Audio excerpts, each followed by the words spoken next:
여러분, 오늘 영상은 평소보다 조금 더 진지하게 들어주셔야 합니다. 지금 농담할 상황이 아니거든요. 대한민국 경제의 기초 체력을 보여주는 수치 하나가 28년 만에 최악의 기록을 경신했습니다. 28년 전이면 언제일까요?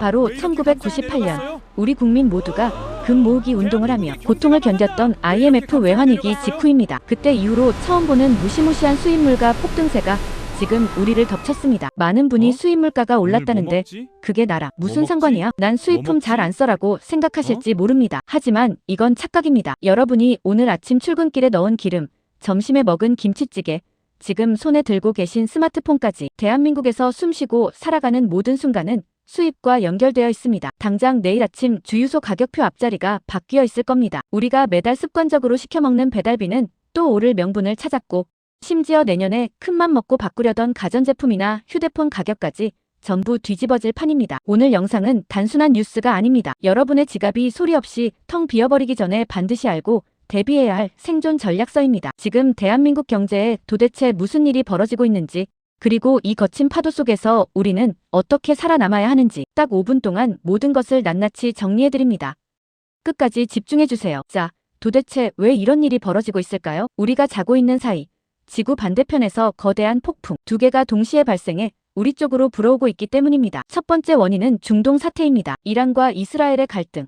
이제는 뉴스에서 하도 많이 나와서 무뎌지셨나요? 절대 그러시면 안 됩니다. 지금의 중동 상황은 단순히 먼 나라 전쟁이 아닙니다. 이들이 전면전의 문턱을 넘나들 때마다 전 세계 에너지의 심장부인 호르무즈 해협이 요동칩니다. 결과는 뻔하죠. 우리나라가 가장 많이 쓰는 두바이유 가격이 요동치고 있습니다. 기름값이 오르면 단순히 내 차 주유비가 5,000원 올랐네로 끝나지 않습니다. 우리 삶을 지탱하는 모든 물류 시스템에 과부하가 걸립니다. 트럭이 멈추고 배가 느려지고 비행기 삭시 오릅니다. 공장을 돌리는 에너지 비용도 기하급수적으로 상승하죠. 이게 바로 제가 말씀드린 줄줄이 비엔나 소시지 효과입니다. 원재료 가격이 오르면 그 끝에 있는 최종 소비재 가격은 우리 상상을 초월하는 수준으로 튀어 오르게 됩니다. 두 번째 원인은 더 치명적입니다. 바로 미친 듯이 날뛰는 환율입니다. 1,400원대라는 마의 벽을 뚫고 올라가는 고환율.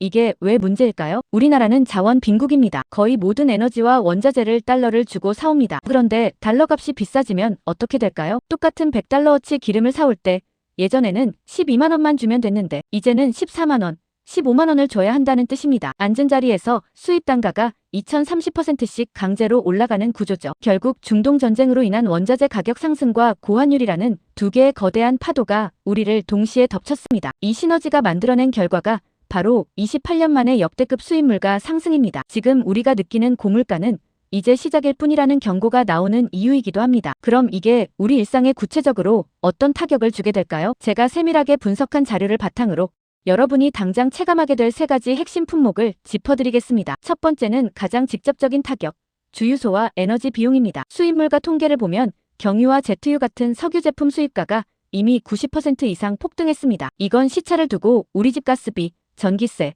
그리고 결정적으로 모든 교통비에 반영됩니다. 주유소 가격표 앞자리가 바뀌는 건 시간 문제입니다. 배달 기사님들의 유류비 부담이 커지면 배달비 인상 압박으로 이어지고 비행기 티켓에 붙는 유류할증료는 다시 한번 해외여행의 문턱을 높일 겁니다. 두 번째는 우리의 생존과 직결된 식탁 물가입니다. 우리나라는 식재료 수입 의존도가 기형적으로 높습니다. 밀가루, 식용유, 대두 같은 기초 원자재 수입가가 오르면 어떤 일이 벌어질까요? 빵집, 중국집, 치킨집 사장님들이 버티다 못해 가격을 올립니다. 요즘 장보기 무섭다는 말이 단순히 엄살이 아니라 생존의 문제가 되는 거죠. 수입 물가가 오르면 보통 1개월에서 3개월 뒤에 소비자 물가에 그대로 반영됩니다. 즉, 지금 우리가 겪는 물가는 앞으로 다가올 진짜 폭등의 예고편에 불과하다는 뜻입니다. 세 번째는 많은 분이 간과하시는 부분입니다. 바로 가전과 IT 기기입니다. 이번 수입 물가 상승 데이터에서 가장 눈에 띄는 대목 중 하나가 바로 반도체인 DRAM 가격이 20% 넘게 뛰었다는 점입니다. 반도체는 모든 전자기기의 뇌입니다. 노트북, 스마트폰,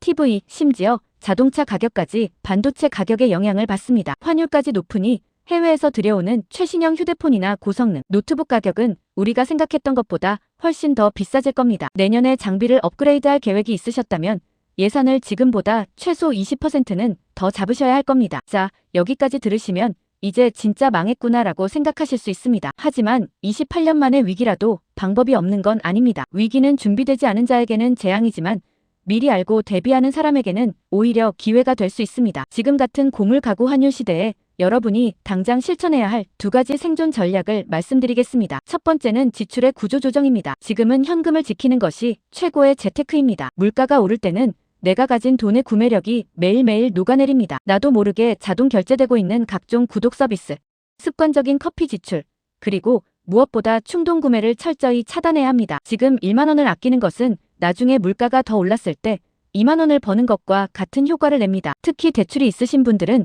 금리 변동 추이를 매일 체크하며 이자 부담을 최소화하는 방향으로 자금 계획을 다시 짜야 합니다. 두 번째는 정보의 선점입니다. 세상이 어떻게 돌아가는지 모르고 평소처럼 소비하다가는 나중에 카드 명세서를 보고 피눈물을 흘리게 됩니다. 어떤 품목이 먼저 오르는지, 정부의 정책 지원금은 어떤 게 있는지, 환율 흐름은 어떤지 민감하게 반응해야 합니다. 정보가 곧 돈이고 정보가 곧 생존인 시대입니다. 제가 매일 새벽 이 데이터를 분석해서 여러분께 전해드리는 이유도 바로 여기에 있습니다. 여러분, IMF 시절 우리는 모두가 힘들다고 말할 때 누군가는 그 위기를 이용해 자산을 수십 배로 불렸습니다. 지금의 상황도 마찬가지입니다. 28년 만에 수입물가 폭등이라는 이 거대한 사건은 누군가에게는 파산의 이유가 되겠지만 준비된 여러분에게는 세상을 보는 눈을 기르고 더 단단한 자산을 만드는 계기가 될 것입니다. 오늘 제가 말씀드린 내용 다시 한번 정리해 보겠습니다. 중동 리스크와 환율 폭주는 우리 삶의 모든 영역을 뒤흔들고 있습니다. 기름값, 식탁 물가,